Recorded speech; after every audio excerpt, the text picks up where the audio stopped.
Actually, I'm not sorry.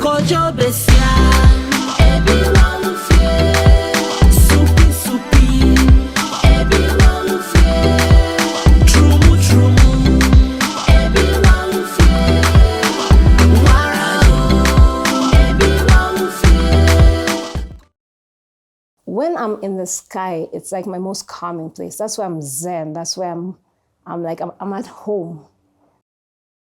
Hi, my name is Bonni Mulinge, and this is For the Culture. And let's go. Your shoes are still even in the bag. Yeah. I'm ready. Oh, I thought you didn't take off. You need to go. Yeah. What is this? Look, sometimes you have to go to the bush to film. So. So from the time I was 6 years old, I wanted to fly. I was a Girl Scout when I was in primary. And so we went for a jamboree in Holland, and I was on the plane geeking out. I was like, what in the world is this like big ass machine? I just wanted to get to know more and more about it. So I'd ask my neighbor about planes. He was a pilot for Kenya Airways. He used to bring me all these in-flight magazines. I used to look at them and daydream, and I'm like, I can't wait to go to like Paris and New York and just live it up. Like all through my primary school, high school, I used to tell everyone I just want to fly. And everyone was like, but that's a job for a man. I'm like, no, it ain't. To begin with, we have an amazing female pilot. She was one of the first pilots in Kenya, and she's the first Dreamliner pilot in the world. That's a Boeing 787. She's the first African female Dreamliner pilot in the world, and her name is Irene Koki Mutungi. That's my cousin. So growing up, I looked up to her so much. Like she was my idol, so to speak. And so that in me, it brought out a fire. Hey, bro, I'm not selling you dreams, dog. Like you are a living upgrade. This one's upgrade. When I told my grandfather I wanted to be a pilot, he was like, nah, you're gonna be a teacher. And I was like, man, he was like, yeah, because your husband wouldn't like it if you're not home.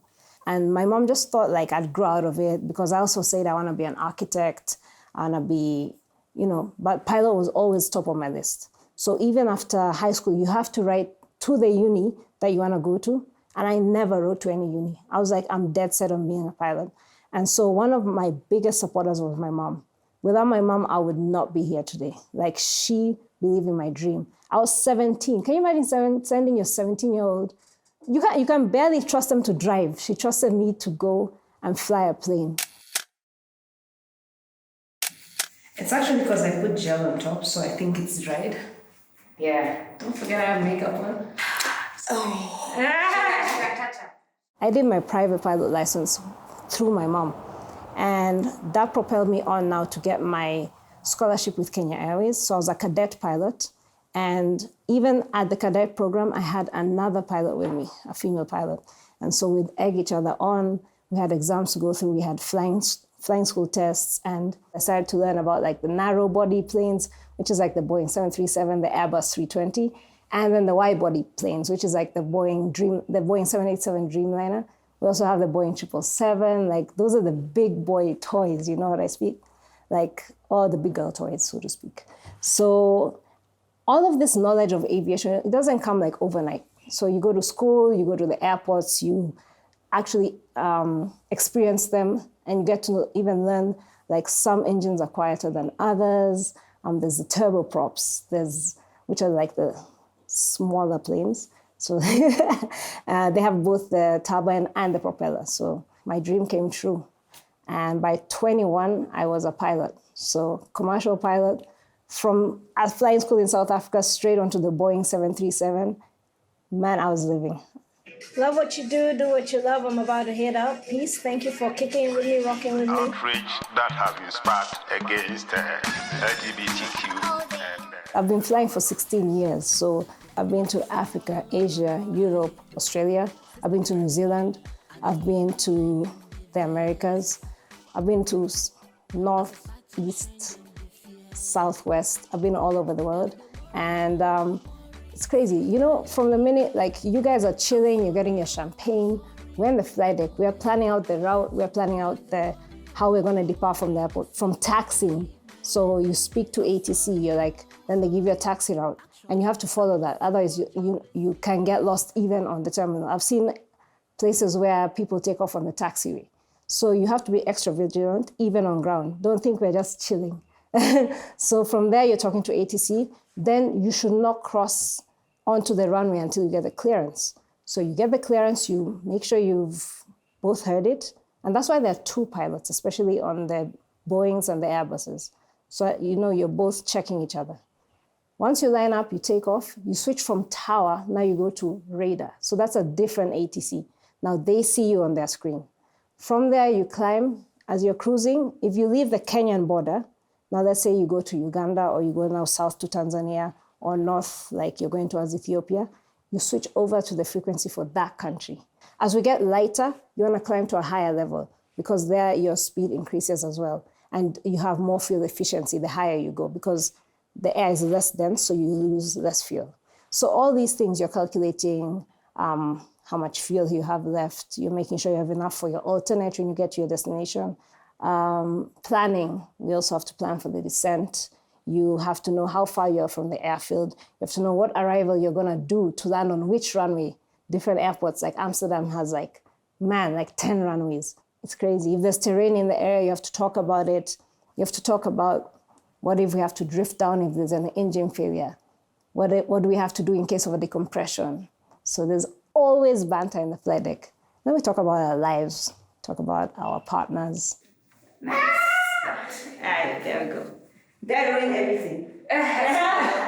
You're good. It's so much fun in flight deck. You guys should try it. Yes, I'm laughing. It's the same way. What was it like being a pilot? Let's see.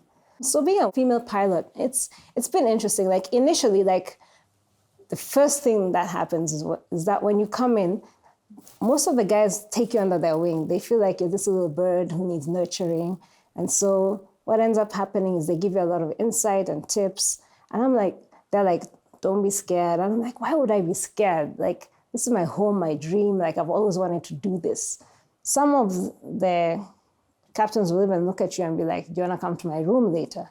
And you just categorically just teach them about boundaries. I even tell them, how would you feel if your daughter was asked the same question? But it also, in Africa, you have to understand that this is a patriarchy. And going to places like West Africa were very interesting. There's times I would go out of the flight deck, go do a walk around. A walk around is like when you check the plane before you take off. And so when you come back in, a lot of the passengers will deplane. They'll be like, you want to kill us. This girl is so young. You're putting a woman in the flight deck. So there's all this opinions that women should not fly. So later on, they realize that you're not just a pretty face, or you're not just like this damsel in distress. And they end up respecting you more because they see what you're bringing to the table. Like as women, we're even more careful, So there's more finesse in the flight. There's more, we're more gentle with the machine as well. And so there's once we landed in Senegal, and as we were going to the baggage carousel to get our luggage, this man came up to me and he was like, that is one of the smoothest flights I've ever had. And he's like, I'm so impressed. You're the first lady to ever fly me. And so I could imagine if that's one guy whose mindset have changed, it's just gonna cause a ripple effect. What would you do if you're hungry? You can capture on. I mix for you with sparkling. During the pandemic, we were flying a lot. And at the end of one of the flights, I had a seizure. And the crazy thing is that led me to being hospitalized. And as soon as I came out of it, we did so many tests. I'm very grateful to my previous airline. They basically checked what could be wrong. And no one knows till today. No one can tell why I had the seizure. No one can give me answers. I took it as a sign that I'm not yet where I'm meant to be. I've done my part in the aviation career, and now it's time for me to just start my new journey, so to speak. And so when I came home in 2021, my friend and I were actually having a drink of Java, and we came up with this idea to start a shoe brand. And it had a terrible name. It was Kiatu Couture. and like Kiatu with a KY, like it was a horrible name. And we went in and started shoe production. And I think the thing that made us stop it was because every time you make a shoe, let's say you want a black shoe, I have to make 6 pairs of that. So the other 6 are just sitting at home. Like the minimum order quantity was always 6. I was like, you know what? How about I have an extension of my wardrobe because I dress well. So I was like, let's think about this. And we came up with the name, Jipe Apparel. That's what I'd wear. Wow. So if I'm not gonna wear it, I don't make it, so to speak. So shout out Team Jipe. Huge transition, like pilot to more or less. Try this on. This is like our scuba jacket. I think you like this. So Jipe is a Swahili term. It means give yourself. Give yourself nice things. Give yourself some love. Give yourself like quality clothing. If you look good, you feel great. Until you just walk out with a pep in your step, you have a bounce in your soul. And so that's what the brand ethos is. Slow down, baby. You back one like, so you want to give me a baby. Take time to slow down, baby. Slow down, baby. Everyone gets a tee. Like you get a tee, you get a tee. What? We get Jipe tees, everyone. Jipe has denim pieces. We have scuba jackets. We have leather. This is a leather piece we made. We have t-shirts. We have travel collection. You have to feel it. Oh my goodness, I'm gonna give you guys a taste. Soft, supple fabric that is great for travel, whether it's by road, by air, like whatever you wanna do. Of course, we have pilot shirts. And man, we have dresses, we have summer dresses, we have dinner dresses, we have dress coats. I just want to give you a touch of everything. I want you to feel exquisite. I want you to feel like you just stepped onto the red carpet. Every piece is a statement piece of Jipe. Yes, me love the last time you give me the fast line. No, me want a different timing. Begging you, slow down, baby. Slow down, baby. I love to travel. So most of my, like the fabric at Jipe, it's gotten from all over Africa. So I once went even into a village in West Africa and I got me these pieces of, it's like almost kente cloth, but they weave it. And it was so interesting that it's only the men who do the weaving. I found that like a pretty titillating fact because they're like, men don't get tired, men don't have to be home to cook for their wives, and men, even if they're sick, they'll push through. So I got this and I did like we had a whole pop-up where it was east by west. And so it was the West African fabric infused with the Jipe fabric, and that was crazy. And we had our friends from West Africa as well. Threaded Tribes, if you don't know them, you should check them out. So Threaded Tribes came to Nairobi. We had a pop-up where it was the East and West fusion, and that went crazy. Like everyone was so happy to be able to meet someone from a different culture, you know, and we all have the same like heart. It's so beautiful to see that no matter where you're from, you can just gel, you can just communicate, you can have community. We are so big on mental health. So even in our parties, you'll see that everyone who comes in has a sense of belonging. You have a sense of safety, you have a sense of comfort, because we create very beautiful, curated, safe spaces with the energies aligned. So half the time you'll walk in and you'll just feel like no one has their ego on. No one cares what you do. We're just like a group of people with a common bond, which is to look good, to feel good, to talk about like sensible stuff. You don't come in and brag about how much you drank last night. No, that's not the ethos behind the brand. We always come in and we're like, how are you feeling? Can we get you something? Do you like any of the clothing on the rack? Because we will make it tailored to you. If you see a t-shirt and you want a jumpsuit, we are gonna make that happen. Whatever you want, we're gonna cater to you. We're gonna make you feel loved, seen, and heard.